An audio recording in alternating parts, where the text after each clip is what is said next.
반갑습니다. 반갑습니다. 여기는 혜정 스님이시고요. 여기는 선혜 스님입니다. 예, 보존왕 스님들의 사찰 레전드 시작하겠습니다. 예. 스님, 예, 저희가요 네. 행자 생활도 송광사에서 했고 강원 생활도 송광사에서 했고 유런 생활도 송광사에서 했죠, 스님. 네. 예, 뭐 거의 송광사에서만 살았다 이렇게 봐도 좋을 정도인데요.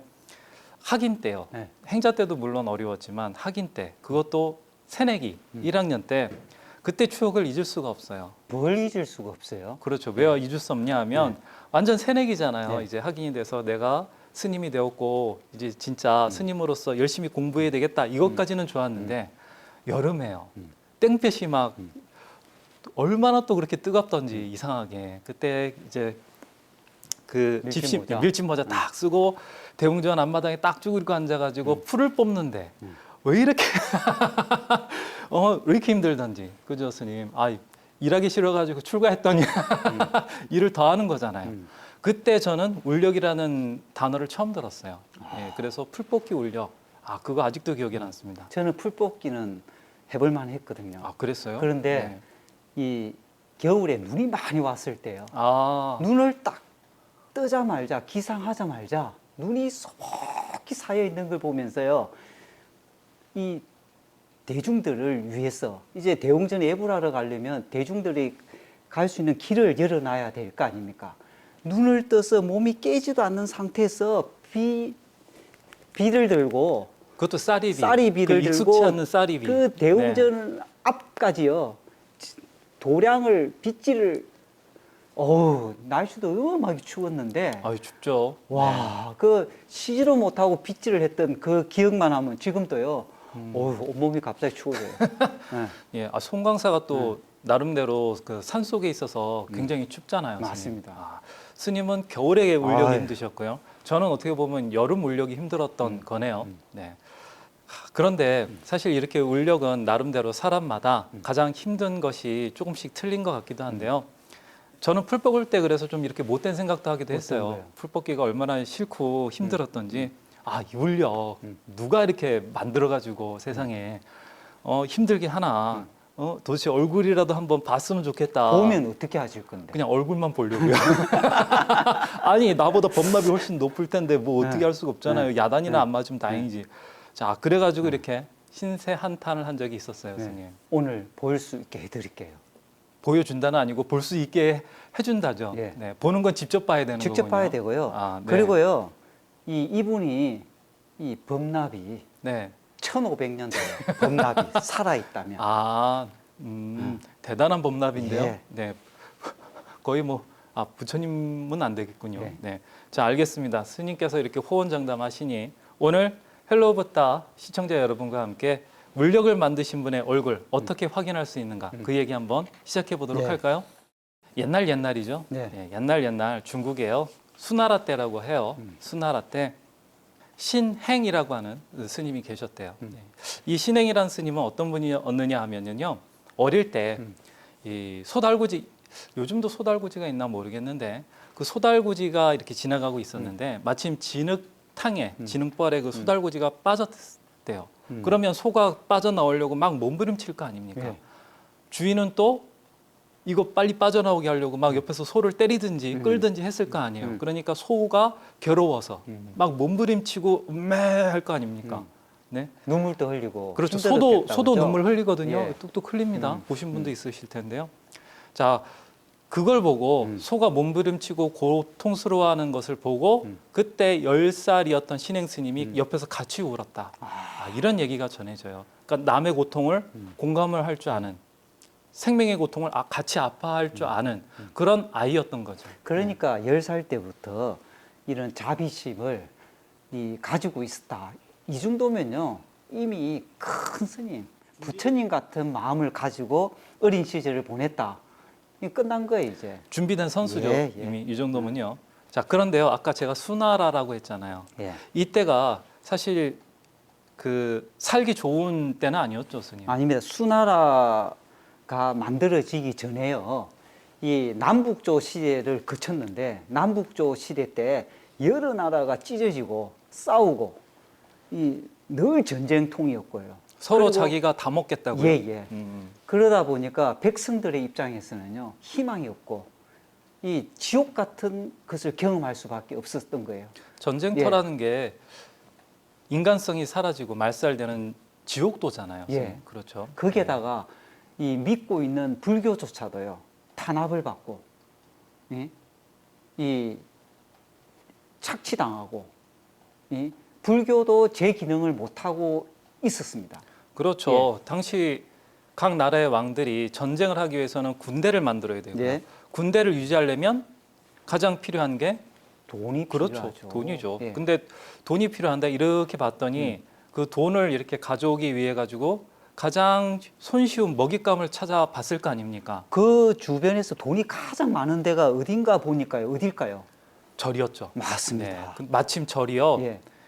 명분을 또 제공해 주는 거였어요. 예. 왜냐하면 그때 스님들이, 승려들이 도덕적으로 해이해지고 파괴도 하고요. 타락도 하고 부패돼 가지고 세상 사람들이 저희 승려들이 저게 뭐냐? 그렇게 욕을 하고 있던 그런 상황이었죠. 그러니까 저 절 가만 놔두면 안 된다. 예. 이런 명분이 생겨 가지고요. 예. 무제라고 하는 황제가 예. 탄압을 하기 시작하는데 어떻게 탄압을 극심하게 했는지 말도 못하게 예. 불교가 망가지기 시작하죠. 예. 이 4만 개의 절을요, 귀족의 저택으로 다 바꿔버리고요. 이 300만 명 스님들을요, 다 환속시켜 버립니다. 야, 지금 우리나라 스님이 다 300만 합쳐봐야 10,000명 정도인데 네. 한국 승려의 300배에 달하는 인물들, 스님들을 네. 다 강제 환속시킨 네. 거군요. 그때 환속 당하기 싫은 스님들은요, 다 도망을 가야 되는 거예요. 그렇죠. 잡히면 끝나는 거거든요. 이게 환속이 편안하게 스님 생활 그만해 이게 아니죠, 스님. 예. 강제 노동을 하든지 스님이 될 수 없게 그렇게 강제로 환속을 시키는 거라 아주 불교의 입장에서는 이제 부처님의 법이 중국에서 사라지고 마는구나. 예. 이렇게 생각했을 법해요. 예. 네, 그래서 이때를 말법 시대라. 부처님의 법과 가르침과 뭐 부처님 불상이 이렇게 있을 수밖에 없는 사원이 다 사라지는 불법이 끝장나고 마는 그런 말법 시대구나 하고 생각할 법하죠, 스님. 그때 신행 스님이 등장하는 거예요. 그렇죠. 다 모든 스님들은 다 도망가서 예. 산 속에 딱 숨어 있는데 예. 희한하게 이 신행 스님이라고 하는 분은 거꾸로 예. 세상에 나와서 예. 중생 구제할 생각을 했단 말이죠. 그러니까 죽을 짓을 하는 거죠. 그렇죠. 쉽게 얘기하면. 맞습니다. 이- 아주 독특한 분이에요. 예. 네. 10살 때 소 달구지를 보면서 자비심을 느끼듯이 중생들이 헐벗고 괴로워하고 절망적인 하루하루 살아가는 모습을 보니까 출가자로서 뭔가를 해야 되겠다. 중생들을 위해서 뭔가 내가 하지 않으면 도저히 이 출가자로서 부끄러워서 살 수가 없다 하면서 중생들을 구제해 나가기 위한 방편으로 삼계교를 만듭니다. 그렇죠. 스님 말씀대로 도망가도 부족할 판에 중생들을 구제하려고 고민을 하기 시작하고요. 그래서 나름대로 그 답을 얻어낸 것이 그 삼계교라고 하는 형태로 드러난 거죠. 예. 삼계교의 뜻은 어떤 뜻이냐면요. 삼, 앞에 석삼자잖아요. 예. 세 가지 단계를 통해서 중생을 구제한다 이런 의미인데요. 방편이네요. 첫 번째로는요. 시간입니다. 이 말법이라고 생각했죠. 그러니까 말법이라는 이 때에 맞게 중생을 구제해야 하고요. 두 번째는 지금 있는 장소, 중국이라고 하는 땅에 맞는 방법으로 중생을 구제해야 하고요. 세 번째는 현재 사람들, 신행 스님 시대에 네. 그 사람들이 가지고 있던 그 특징이라든가 근기가 다 다를 거 아닙니까? 거기에 맞춰서 중생들을 구제해야 한다 해서 삼계교 혹은 삼계종이라고 이름을 붙이고 네. 활동을 하게 된 거라고 하더라고요, 스님. 그러면 신행 스님은 시대적인 상황에 대한 고민을 하셨고 그 고민이 이 사회 실천 운동으로 보여줬네요. 맞습니다. 쉽지 않았을 것 같은데. 그 시대예요. 네. 1500년 전에 사회 실천 운동을 이 중국 스님이 했다는 그 자체가요. 기적일 뿐만 아니라요. 최초의 이 모습 아닌가 싶기도 하네요. 예. 근데 사실 그 교잖아요. 예. 삼계 종이고 삼계 교잖아요. 예, 예. 그러면 뭐 요즘처럼 1인 기업도 아니고 네. 1인 출판사도 아니고 사람들이 모여야 종파가 될 수 있는데 예. 아니 스님들이 다 산속 가가지고 숨어 있었다고 그러셨잖아요. 예, 예. 그러면 이 숨어 있는 스님들 찾기도 어려울 텐데 일단은 이제 뜻을 같이 하는 사람들을 모아야 되잖아요. 예. 어떤 방식으로 모았는지 좀 궁금하기도 하는데 그 다 이제 우리가 얘기할 수는 없고 가장 대표적인 스님 한 분만 한번 예로 들어보는 건 어떨까요? 예. 그 중에 성웅이라는 스님이 있는데요. 아 좋습니다. 예. 그 스님을 통해서 이 신행 스님이 함께 20년 동안에 삼계교를 끌어가기도 해요. 이 스님을 이제 이 스님이 산속에 깊이 들어가 있었는데 네. 12년 동안에 네. 들어가 있었대요. 이미. 아 자리 잡으셨네요. 예, 네. 이미 자리 잡고 종신할 가고 이제는 여기서 죽겠다. 산에서 안 나오겠다. 그렇지 내가 예. 환속하느니 예. 내 숲속에서 그냥 예. 내 비구로서 예. 이렇게 늙어 죽겠다 예, 이런 예. 각오죠. 예. 네. 그런 생각으로 산에서 수행을 하고 있는 스님을 예, 도 닦고 있었는데 예. 네. 데리고 나와야 되겠다 해서 편지를 적습니다. 아니 이 그 승공 스님이 계셨던 데가 대행산맥이라며요. 예. 아니 그것도 숨어 있었다며요. 숨어 아니, 있으면 눈에 안 띄어야 되잖아요. 내가 보기엔 스님 눈에 띄면 환속해야 되는데. 그렇지. 그 관원이 올 거 아닙니까? 그렇죠. 그러면 이거 승공 스님이 도인이 아니라 이거 우편 배달부가 도인 아니에요, 이거? 그 말은 안 했지. 이거 네. 찾는다고요. 네. 어마어마하게 고생을 했을 거예요. 그럴 것 같아요. 한 몇 년 찾은 거 아닐까요? 그러겠죠. 네. 아마 보낸 사람이 신행 스님이 가장 믿을 만한 그런 또 신도나 아니면 스님이었을 겁니다. 아, 그렇죠. 예. 우편 배달부여도 역시 곤란했을 것 같아요. 네. 그죠? 이거 반송도 안 되고 그럼요. 갖다 줘야 되잖아요. 그리고 그죠? 또 들키면 네. 이제 너도 환속해. 아, 이건 아니구나. 예. 큰일 나죠. 그렇지. 예. 자, 그래서 편지를 딱 받게 됐는데 예. 뜻밖의 그 편지가요. 예. 아주 짧았죠. 예. 네. 어떤 내용인지 한번 얘기해 주실래요? 이 산속에서 홀로 덕도하고 홀로 부처가 된다면 어떻게 하겠다는 말인가? 슬프디 슬픈 저 백성들이 보이지 않는가? 중생 제도를 먼저 하고 인간을 이롭게 하는 것이 홍익인간 하는 것이 출가승으로서 해야 될 마땅한 도리가 아니겠는가 이런 내용입니다. 야, 홍익인간 하자. 예. 아, 이게 승공 스님의 마음에 딱 박힌 거죠. 이걸 편지를 보고요. 이 승홍 스님은요. 12년 동안에 산속에서 홀로 있다가 어마어마한 부끄러움과 자각을 하게 됩니다. 12년 동안 내가 스님으로서 숨어 있다 보니까 예. 스님 말씀대로 내가 승려로서 이렇게 살아야 되나? 예. 지금 보고 있는 경전에는 부처님의 말씀이 이런 게 아닌데 예. 하는 자책감, 예. 자괴감이 쌓이고 쌓여 있다가 예. 신행 스님의 편지 하나에 폭발했다. 이 맞습니다. 말씀이시죠. 예. 네. 그럼 순흥 스님은 당연히 하산을 했겠네요. 눈물을 뚝뚝 흘리면서요. 네. 자기 12년 동안에 살아온 삶을요. 부끄러워하면서요. 네. 이제 나는 중생을 위해서 이제는 내 몸을 다 바쳐야 되겠다. 이제 그런 각오로 내려오게 됩니다. 야, 이렇게 내가 12년 동안 예. 있어 봤는데 예. 이러느니 내가 죽든지 살든지 나가서 보살도라도 한번 해봐야 되겠다. 예. 이렇게 나가신 거네요. 그래서 그 이후에 신행 스님하고 20년 동안에 삼계교를 끌고 나가고요. 신행 스님이 돌아가시고 난 뒤에 이 스님이 삼계교를 맡아서 리더가 됩니다. 야, 핵심 멤버군요. 예. 예. 자, 이렇게 승공 스님만이 아니라 그 편지를 받고 모여든 스님들은 사실은 다 그 나름대로 신념이 있고 예. 대승보살도에 이 한번 바치겠다 그런 스님들이 모였겠네요. 예. 자, 이런 많은 스님들이 신홍 스님과 함께 삼계교를 구성해서 실제로 중생구제를 하기 위해 가지고 움직였을 텐데요.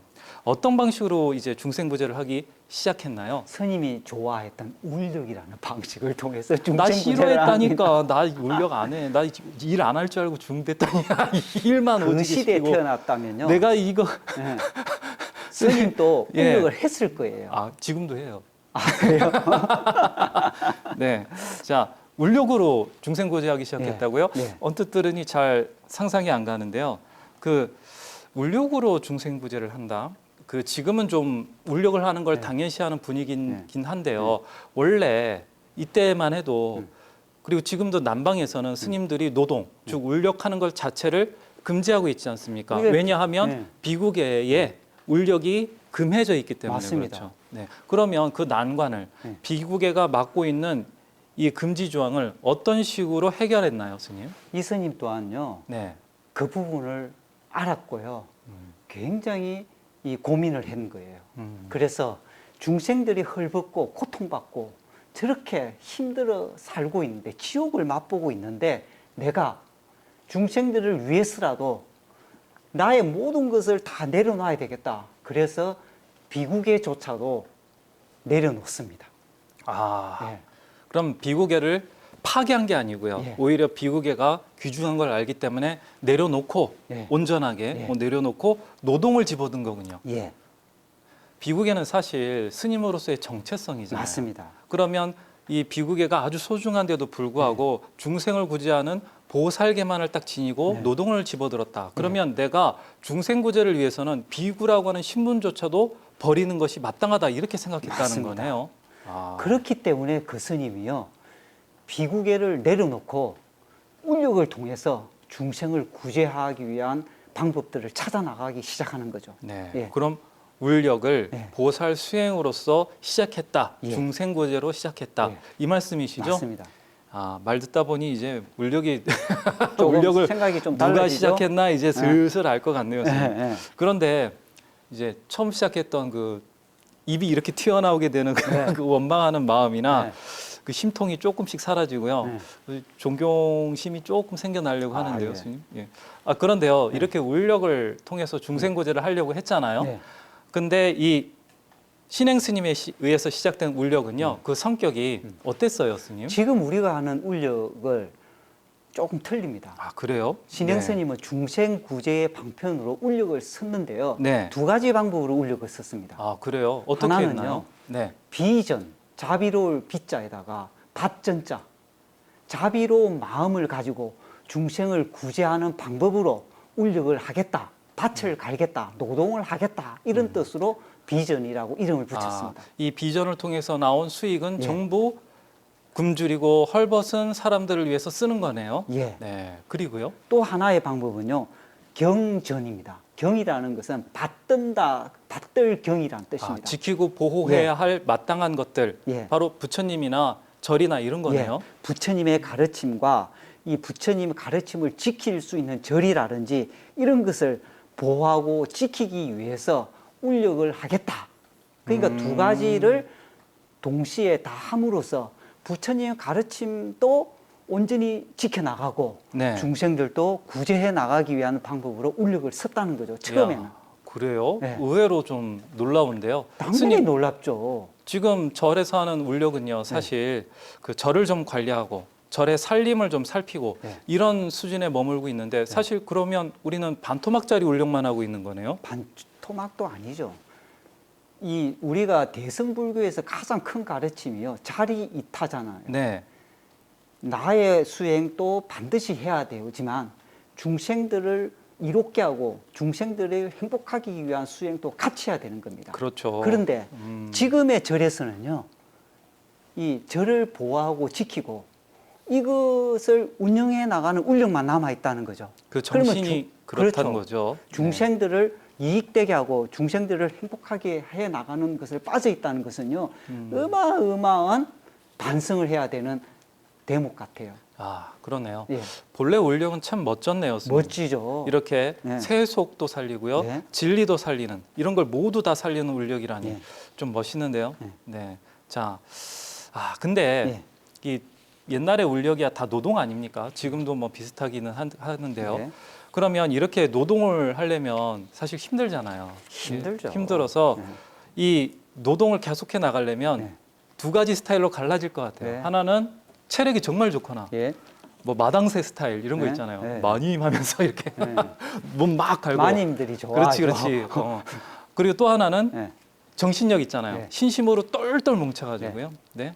결코 오뚜기처럼 쓰러져도 또 일어나서 또 하는 그런 스타일 두 가지로 나눠질 네. 것 같은데요. 신행 스님은 어떤 스타일이셨어요? 당연히 마당새 스타일을 아니었을까요? 이거? 신심이죠. 아, 신심이었나요? 이 부처님의 가르침을요, 네. 자기가 가지고 있는 모든 것을 다 내려놓을 정도로 부처님의 가르침을 지키고 보호하고 중생들을 아끼려는 그 마음에서요, 네. 이 스님이 이 살이 찌고 체력이 좋을 여유가 있겠습니까? 오로지 그 신심 하나로 하겠다는 거죠. 그러니까 굉장히 호리호리한 모습, 제하고 비슷하지 않나 싶었네요. 그래요? 네. 스님만은 못했을 것 같아요. 자, 그래서 이분이 그렇게 울력을 하면서도 하루에 예불을 6번이나 드렸다고 해요. 6번요. 하루 내내 예불 해야 되는 거예요. 예불하고 네. 노동하고 네. 예불하고 노동하고 밥 먹을 시간도 없겠네요. 네, 밥을요, 이분은요, 또 하루에 일씩 탁발하러 가가지고요, 공양을 받아오잖아요. 네. 받아오면 이거조차도 나누어 먹었다고 합니다. 아, 다른 사람한테 나눠줬다 이거죠. 예, 그거조차 예. 혼자 다 드신 게 아니고요. 예, 이래 먹으면요, 100% 네. 영양실조입니다. 아, 살은 어마어마하게 빠지겠는데요. 그렇죠. 부처님의 고행상에 그렇지, 가까워지겠죠. 고행상에 가까워지겠는데요. 자, 그것도 모자라서 예. 신행 스님이요 이렇게 아니 밭에서 일하다가 예불하러 길을 가고 네. 또 왔다 갔다 네. 했을 거 아닙니까? 밭과 그 법당은 좀 네. 거리가 네, 있으니까요. 그때마다 마주치는 모든 사람들, 남녀 노소를 가리지 않고 그들 앞에 달려가서 발치 앞에 딱 엎드려 가지고 그대는 정말 부처님처럼 존귀한 분입니다. 이러면서 절을 했다면서요, 스님. 이런 분이요, 이렇게 계행도 철저히 지키고 중생들을 사랑하고 중생들을 위해서 예불도 하고 중생들을 위해서 절을 할 수 있는 이런 스님을 보면요, 그 자체가 부처님 같은 분이잖아요. 그런 분이 이 일반인들, 이 힘없고 이렇게 대접받지 못하는 이런 백성들에게, 그리고 그때는요, 스님, 힘없는 사람들은 사람 대접 제대로 못 받던 그렇죠. 시절이잖아요. 특히 여인들은 네. 절을 하면 했지 절을 받아본 적이 별로 없죠. 없었을 거 아닙니까? 근데 네. 절도 그냥 했겠어요. 온 정성을 다해서 마치 부처님에게 경배하듯이 절을 했다고 하는데, 그것도 방바닥도 아니고 스님 흙바닥이에요. 네. 이걸 거기에 절을 바라보면요, 음, 눈물을 흘리지 않을 수가 없어요. 처음엔 당황해서 몸을 네. 막 비키고 네. 그랬다가 네. 나중에 그 진심을 알게 되면은요 감동 안 할 수가 없을 것 같아요. 그러면 그 스님을 숭배할 수밖에 없어요. 네, 예. 그렇죠. 예. 네. 그 스님의 진심을요 느꼈잖아요. 음. 그래서 그걸 받아본 많은 부녀자들, 그때 수나라의 수도가 장안이었는데 장안에 있는 온갖 부녀자들이요 너무 기뻐가지고 너무 감사하고 희열에 차서 내 몸에 있는 금부치 있죠, 이런 것들요 조건 없이 보시하려고 그 스님이 계셨던 절이 화도사인데 화도사 주변에 떼지어서 줄을 섰다, 이런 얘기가 있어요. 보시하려고요. 네, 스님. 야, 은행에요, 네. 볼 일이 있어 가서 줄 서든지 아니면 뭐 새로운 신제품이 나와서 뭐 줄 섰다, 이런 건 들어봤는데, 구매하려고. 네. 네. 아니 보시하려고 내가 내 돈 내려고 그냥 주려고. 그걸 줄을요 네. 가득 이 절 주변에 가득 줄을 메웠다, 이런 얘기는 들어본 적 있어요? 없어요. 얼마나 감동을 네. 받았으면요. 네. 그 기다릴 때도 이 몇 시간이 아니거든요. 아니 보시하는데 몇 시간씩 기다리라고 하면 스님 기분이 어때요? 집에 가요. 그렇죠. 네. 그런데 그걸 마다 않고 기다렸다는 거예요. 아, 그랬군요. 네. 아, 그러면서 이렇게 신행 스님의 삼계교 활동이 네. 막 꽃피기 시작했네요. 네.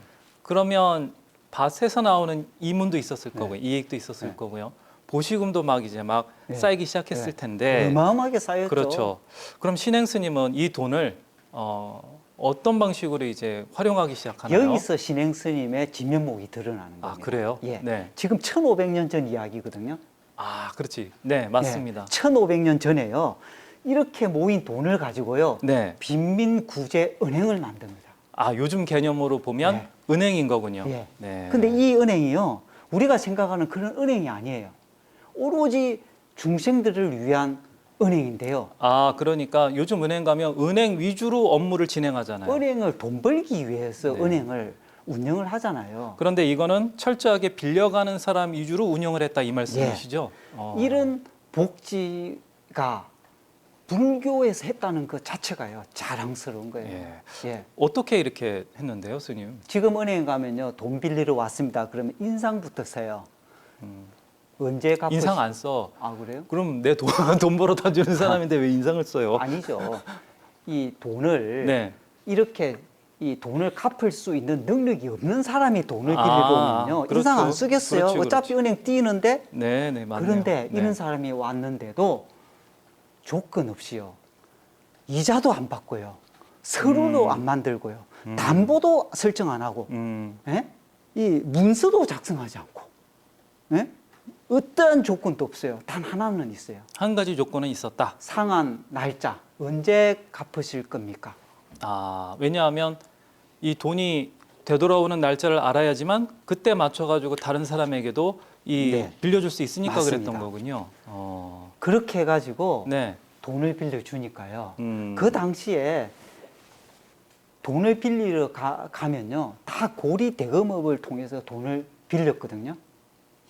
그리고 못 갚을 경우도 많거든요. 못 갚을 경우에는 사실은 돈만 못 갚는 것뿐만 아니라 자기 전 재산이 다 이렇게 틀려나가는 거예요. 사실 그것뿐만이 아니죠, 스님. 자기는 굶을 수 있어도 네. 이 만약 먹을 게 없다 하면 자기 노모 혹은 늙으신 부모님이 굶는다거나 자기 자식이 굶는 거는 못 참잖아요. 못 참죠. 그러면 더 큰 고통이 기다리고 있는 걸 알면서도 고리대금을 통해 가지고 비싼 식량이나 네. 돈을 빌릴 수밖에 없는데 네. 삼계교가 이렇게 돈을 이렇게 보시하듯이 이렇게 빌려주다 보면 사실 그때는 툭하면 굶어 죽던 시절이었잖아요. 네. 네. 생존이 보장받는 거 아닙니까? 네. 이 삼계교로 네. 인해 가지고요. 백성들 입장에서는 좋아서 난리가 안 날 수가 없겠네요. 그 백성들은요. 네. 아마 황제나 네. 아니면 어떠한 분보다 음. 이 신행 스님을 존경했을 겁니다. 야. 자기 생존을 보장해 주는데요. 살아있는 신도요. 신처럼 아마 추앙하지 않겠습니까? 이 상환율도 높을 수밖에 없겠어요. 백성들이라면 다 아는 사이 아닙니까? 서로 빌리는 네, 사람이 네, 뻔하니까. 그러니까 다른 데 가서는 그거 돈을 띄어 먹어도 괜찮을지 몰라도 삼계교 돈을 띄어 먹었다 소문이 네, 나면 저 막걸리값 주지 마라 하면서 주변에 그죠? 있는 사람들이요. 네. 막 야단을 다른 건 쳤을 몰라도 거예요. 신행 네. 스님 그 훌륭한 분 한 건데 그건 갚아야지 네. 이랬을 거 아닙니까? 네가 죽는 한이 있더래 이 돈은 갖고 죽어 이렇게 했겠죠. 그래서 상환율도 굉장히 높았다는 거예요. 아, 그렇죠. 야. 그래서 삼계교는 날로 세력이 커집니다. 융성해질 수밖에 없었네요. 스님, 기업도요. 조금 처음에는 잘 작을 때는 모르지만 기업도 커지면은 파트너가 생기듯이 네. 삼계교도 그래서 파트너가 생기기 시작하죠. MOU를 하죠. 그렇죠. 바로 삼계교도 자기를 도와줄 보살님을 이제 모시게 되죠. 예, 그게 바로 지장보살님을요 MOU합니다. 그렇죠, 그렇죠. 이 지장보살님을 삼계교에서 아주 중점적으로 이제 신앙하기 시작하는데요. 왜 하필 지장보살님이었느냐 하면 지장보살님은요 말법 시대에 우리를 구제해주는 보살님이지 그렇죠. 않습니까? 말법 시대는 지옥인데 네. 지옥 담당하는 분이 지장보살님이잖아요. 전문 분야의 보살님이죠. 네. 그래서 이 삼계교의 또 다른 이름이 지장교죠. 네. 근데 이 삼계교가 이런 것을 하기 이전에는 지장신앙이 동아시아 지역에서 그렇게 활성화되지 못했거든요. 맞습니다. 삼계교에 의해서 지장신앙이 드디어 동아시아 지역에 뿌리를 내리고 확산되기 시작했죠. 그래서 우리가 오늘날 절에 가면 지장전에 가면 지장보살님을 흔히 보잖아요. 네. 그 지장보살님이 우리가 이렇게 흔히 볼 수 있도록 만든 계기가 삼계교 때문입니다. 그러네요. 삼계교가 없었으면 네. 지금 지장전이 아니라 다른 이름의 정각이 있었고 그렇죠. 우린 지장스님 아니 지장스님이란다. 지장보살님 잘 모를 수도 있었던 그렇죠. 거네요. 그러니까 네. 지장 신앙을 제대로 이해하려면요. 네. 이 삼계교의 신행 스님을 알지 못하면 지장 신앙을 이해하기가 어렵다는 거죠. 예, 맞습니다. 삼계교에서 이렇게 지장보살님을 이렇게 띄우다 보니까 당연히 지장보살님이 주인공인 경전도 같이 높이 받들 수밖에 맞습니다. 없는데요. 네. 그래서 지장보살님이 주인공인 경전 3가지가 아주 중요한 경전으로 등장하게 되죠. 그 첫 번째가 지장보살 본원경, 예. 그리고 두 번째가 지장보살 십륜경. 예. 이 두 가지는 지장전 가면 많이 있기도 하죠. 예. 그리고 마지막 세 번째가 바로 점찰, 선악, 업보경. 그게 바로 점찰경입니다. 그렇죠. 이게 점찰 법회의 예. 그 가장 중심이 되는 그런 경전이죠. 예. 이것 때문에 우리 진표 스님이나 원광 스님이나 점찰 법회를 활발하게 여실 또 수 있는 있잖아요. 김대성이가 맞다. 이것 때문에 점찰 법회에 보시하는 걸로 인해서 불국사하고 석굴암을 짓게 된 거 아니에요. 그렇죠. 재밌는 거는요. 네. 이 중국에서는 지장 16경 같은 게 중시됐는데요. 네. 정작 신라에서만은 이런 점찰 선업 업보경이 더 활발하게 네. 인용되고 이제 사용됐다고 해요. 그게 바로 신라 불교의 특징이라는 그렇죠. 거예요. 독특한 예. 점이었죠. 자, 그런데 이렇게 동아시아 전체에 어마어마한 영향을 미치던 삼개교인데요. 네. 그만 문제가 발생하게 되죠. 네. 뻔하죠. 이렇게 안 먹고 노동하고 일하고 중생을 위해 가지고 절하고 예불하고 글 쓰고 수행하고 이러시던 신행 스님이신데 아까 체력적으로 그렇게 네. 타고나지 않았다고 네. 말씀하셨잖아요. 네. 탈이 안 날 수가 없죠. 탈이 나죠. 네, 신심으로 버티는 것도요 한계가 있는 거예요. 그렇죠. 그래서 신행 스님이 이 과로로 쓰러집니다. 예, 그리고 회복하지 못하고 입적하시게 되는데요. 그 입적하시면서 남긴 유언이 또 사람들의 마음을 후벼 팝니다. 그분이 54살에 입적하시거든요. 아, 젊을 때 예. 입적하셨네요. 예. 네, 이분이 돌아가시면서 유언을 남기는데요. 네. 이 내 보잘것없는 몸이라도 아니 하루에 한 끼 네. 먹고 노동하면 스님 말씀대로 고행상 아닙니까? 맞습니다. 야, 그래도요. 네, 이런 몸이라도 네, 필요한 곳이 있다면 아낌없이 보시를 해야 된다. 어디에 필요하냐면 동물들. 굶주린 동물이나 예. 네, 동물들은요 눈만 뜨면요 오늘 하루 먹을 게 없을까 하면서 매 순간 먹을 것만 찾아다니잖아요. 그렇죠. 예. 허기에 예.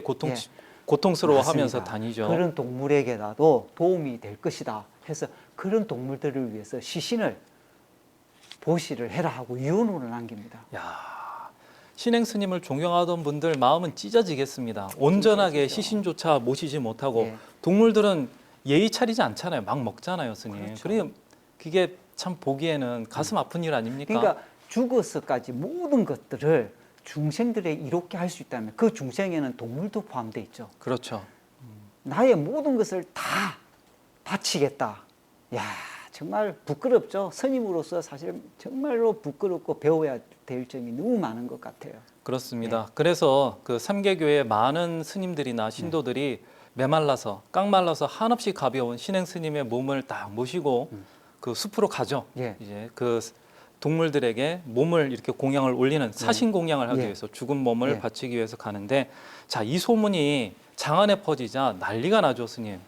멀리서 보기라도 하려고 예. 아니면 근처에서 느끼기라도 하려고 예, 예. 사람들이 모여드는데 예. 얼마나 많이 모였던지 난리가 났다면서요. 그 신행 스님이 있었던 절이 화도사인데요. 네. 화도사에서 신행 스님을 이렇게 시신 공양하는 장소까지 거리가 60리, 24km 정도 됐다고 해요. 아, 24km에 네. 이 스님을 애도하는 사람들로 가득 메웠다. 이렇게 나와 있어요. 그 울음과 통곡 소리, 자신들이 믿고 의지하던 스님이 죽음조차도 저렇게 가신다고 하니까 그 울음을 안 터뜨릴 수가 없었겠는데요. 그러니까 장안 시내 네. 이 수도에 하루 내내 통곡 소리가 끊이지 않았던 거예요.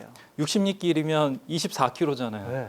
보이지도 않잖아요. 보이지 않죠. 그런데도 네. 그 장소에 함께 하고 싶어서 네. 사람들이 쏟아져 나왔다. 이 예, 말씀이시죠. 야, 근데 그래서 더 재미나는 것도 있어요. 네, 그 스님이 이렇게 시신 공양한 것을 보고요. 얼마나 많은 스님들과 이 또 그 스님을 이렇게 배우고자 하는 신도들이 있었을 거 아닙니까?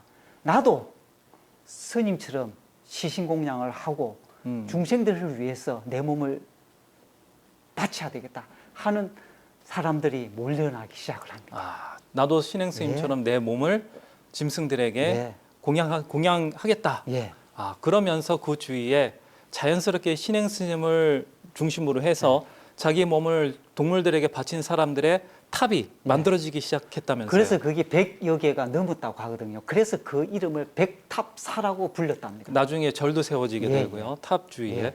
그래서 백탑사라 예. 했는데 요즘에 이제 현대에 와서 딱 가보면은요. 백탑사의 절은 백탑사라는 절은 남아 있는데 예. 탑은 다 없어지고 말았죠. 하나도 없고요. 하나 남아 있는 게 있습니다. 그때도 은행나무가 있었거든요. 지금도 은행나무가 있습니다.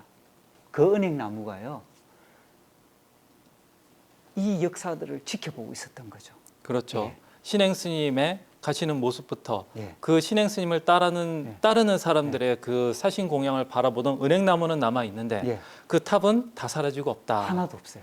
왜 그렇게 됐나요, 스님? 이 신행 스님을요 네. 미워하고 신행 스님 때문에 피해를 본 많은 집단들이 있었습니다. 그것이 왕족들, 귀족들, 기성불교 세력, 대사찰들 이런 집단들이요 손해를 어마어마하게 본 거예요. 신행 스님 때문에. 그 빈민구제 은행 때문에 구리 손해를 많이 대거국을 봤군요. 했는데 이 집단들이 신행 스님이 빈민구제를 통해서 이 많은 사람들의 혜택을 주니까 그 고요를 못 빨아먹으니까 맞습니다. 자기 호주머니가 비어가잖아요. 손해를 어마어마하게 본 거예요. 그래서 이제 신행 스님이 죽고 또 이 보호할 수 있는 세력도 없어지니까 삼계교를 보호해주던 정치 세력도 점점 사라지니까 탄압을 하기 시작을 한 거예요. 아 그랬군요. 국가에서요 공식적으로 탄압을 했는데요 500년 동안 탄압했다.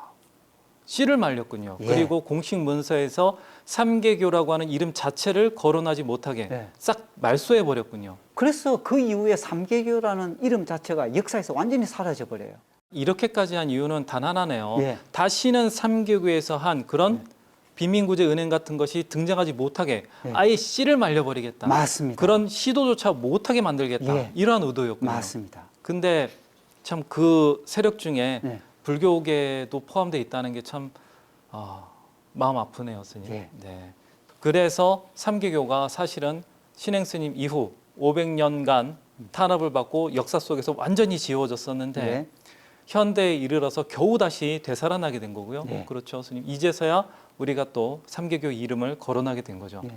그런데요, 이렇게 삼계교가 싹 사라지긴 했는데 이 나쁜 놈들이라고 해야 되겠죠? 이 나쁜 놈들이 없애지 못한 게 한 가지 예. 있죠. 백성들의 염원, 신행 스님을 사랑하고 존경하고 이런 신행 스님이 내 마음속에 꼭 있어야 되고 이 내가 기억하고 있는 신행 스님의 이 마음을 나의 자식이라든지 후손에게는 꼭 전해줘야 된다. 이런 믿음이 있었던 거죠. 예, 그래서 이 백성들의 이런 염원과 마음이 모여가지고요. 네. 한 가지 네. 위정자나 힘 있는 사람들이 건드리지 못할 한 가지 일을 해내게 되죠. 예. 그게 뭔가요? 중국에는요, 이 아주 신통력이 뛰어나든지 유명한 한 스님이나 아니면 중생들이 너무너무 존경하고 좋아하는 그런 사랑하는 분들을 분, 사랑하는 분. 네. 그런 분들을 모아놓는 곳이요, 500나한전이라는 것이 있어요. 중국 500 나한이군요. 예, 예. 네. 거기에 245번째로 신행 스님을 중구덕존자로 자리를 잡게 만들었습니다. 백성들이 하도 와가지고 예. 예, 신행 스님 어디 계시냐고 예. 500 아라한에 분명히 계실 예. 건데 그리고 막 불사도 하고 예. 신행 스님 모시자 아라한으로 예. 그래서 들어가게 된 거군요. 맞습니다. 이걸 막지는 못했던 거네요. 못 막죠, 이거는. 야, 그래서 사실 백성들의 입장에서는 신행 스님이 네. 영원히 우리 곁에 있었으면 좋겠고 예. 의지했으면 좋겠고 예. 그러한 마음에서 신행 스님을 500 아라한으로 모셨다. 맞습니다. 이거죠, 스님. 예. 예. 근데 그 500 이 나한에 있는 신행 스님을요, 500 나한전이 있는 중국의 절에 가면요, 신행 스님을 볼 수 있다는 거죠. 그렇죠. 예. 그러면 사실 이런 중국 백성들의 마음을 그렇게 뒤흔든 신행 스님의 보살 행은요. 네. 이 500 아란에서 가면 볼 수 있기 때문에 네. 결국은 신행 스님이 사라진 게 아니잖아요. 그렇죠. 삼계교가 사라진 것도 아니고요.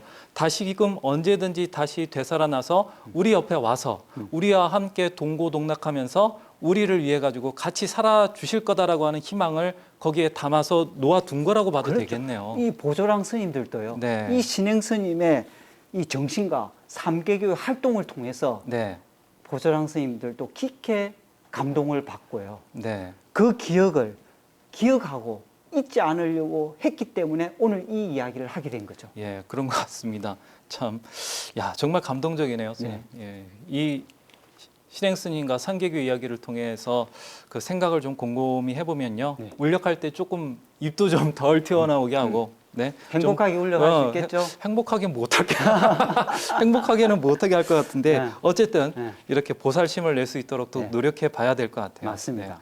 그런데 이렇게 신행 스님과 삼계교에 의해서 점찰 법회가 네. 신라에 이렇게 딱 꽂혔듯이 예. 사실 어떤 분에 의해서 우리 보조랑 스님 마음 속에도 이 삼계교 그리고 점찰법회가 딱 꽂히게 됐잖아요. 예. 그분은 또 따로 계시잖아요. 있죠. 네, 그 주인공 이야기도 한 번쯤은 해봐야 될 것 같아요. 맞습니다. 왜냐하면 그분의 이야기도요 정말 얻을 게 많거든요. 감동적이죠. 그렇죠. 예. 네. 자, 우리의 마음속에 보조랑 스님들의 마음속에 신행 스님이나 삼계교나 혹은 점찰법회를 연 진표 스님이나 혹은 김대성 예 그런 아름다운 이야기까지 혜정 스님과 선혜 스님의 마음속에 퐁 하고 던져놓은 그분의 이야기는 다음 시간에 예, 근님하셨습니다. 고생하셨습니다.